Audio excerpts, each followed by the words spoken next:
What is going on, everyone? Welcome back to another video. Another day, another dollar. We're gonna be breaking down our futures contract per usual. Uh, Gonna try to run through this one rather quickly. Give me 1 second.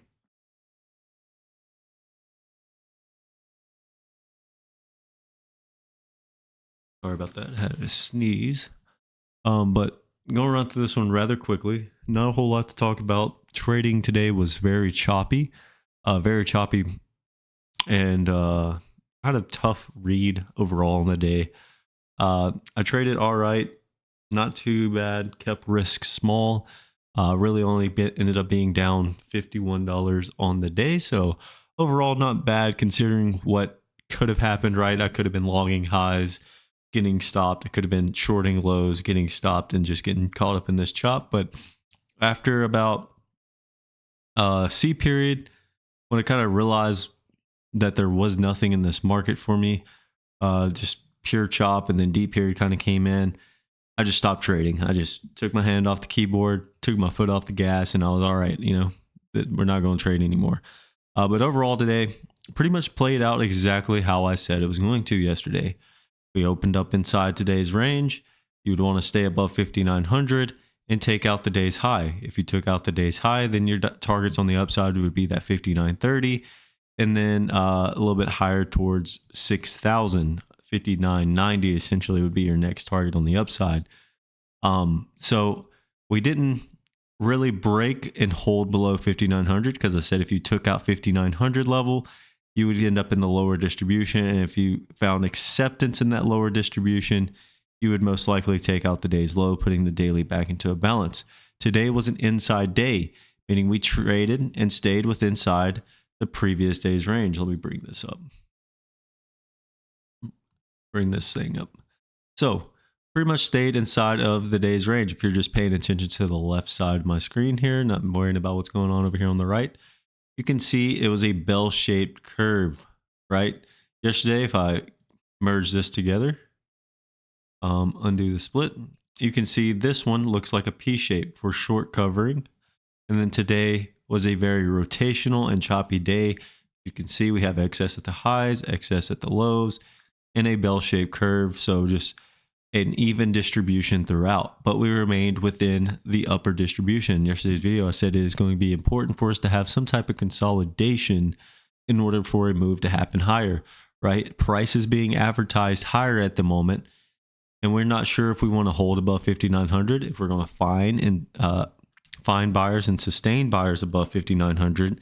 If we do not, then the likelihood of breaking below 5,900 and back testing the 5,850 level and potentially even the 5,800 levels become more increasingly more possible, right? The odds of that happening become more and more. So yesterday, remember, it was a double distribution day. If I highlight the upper distribution and highlight the lower, I'm gonna highlight the upper real quick for you. This whole section right here that I just highlighted was the upper, and you can see that we remained pretty much in the upper distribution from yesterday all day long, just pure chop. That's what happened. Had we broken down below 5,900 and stayed below 5,900, we would have been in the lower distribution, which is what sellers would have wanted happen early on, right? We would have been in this lower distribution. And you can see we had a small set of it wasn't small, but we had a set of single prints right here between 59.90 or 58.90 and 58.9650. About 6 points worth of single prints today. We pulled back into it and filled those pretty much to the tick and got a nice rotation rally back up. So rejected initially out of that lower distribution. We did not want to find or explore price below 58.90. So that was very, very impressive how we managed to order filled. Entered into a position on accident. Get out of that. Order filled. Clicked over a little too far. But we pretty much just stayed in the upper distribution, found a rejection out of that lower distribution whenever we did attempt to test it. So if I split this profile, you can see We attempted in D period and in H period to get down there towards that lower distribution and just could not find the sell strength to get there. I actually had a bid in down here in D period whenever we pulled back to long the single print fill, and then hopes for a rotation back up towards wherever point of control would be developing at that time. But we never did get there. We eventually got there in H, and man, was that long. I obviously wasn't in the market, nor was I near my computer. Otherwise, I may have taken that trade. But excellent long opportunity there from 90. I mean, just to come back into the range, 90 to 98, right? And you use B's low as you're out, using 3 points worth of risk. You look to rotate back into value area, which would be about 5,900. Let's just say that's your target on the upside. You gained 10 points while risking 3. Now, point of control was also being developed at the time and was looking to be about 59.11 on the upside. It was point of control at one point in time. It obviously got moved lower, but point of control was up here at 59.11. And as you can see, taking the long there, you eventually got back to that point of control at 59.11. Now, obviously, it didn't stay there. Point of control eventually evolved, and we just stayed right here, basically at half back. So we are 1, 2, 3, 4, 5, 6, 7, 8, 9, 10, 11. That's not right. Yeah, we are 11 out of 13 wide. So 11 out of the 13 timeframes came back and forth between 59.08. Also happens to be our volume point of control on the day, I do believe. Why? I hate when it does that. Whole profile disappeared. But anyway, we took out both sides of the overnight session, but we did not get both sides of the initial balance. We only got the initial balance low and the overnight low. We did get the overnight high, but not by a lot. We took out the overnight high by 2 ticks. The overnight high was 59.24.50. We took out the overnight high and got 59.25. So it was pretty much a look above and fell. And I mean, had you sold up there, you got paid pretty handsomely on the way down. And obviously you had some covering going on down here at the lows. So good consolidation day overall, an inside day. Tomorrow, what do we look for? Well, we look to see if we come out of this inside day to the upside or to the downside. Same levels pretty much stay intact.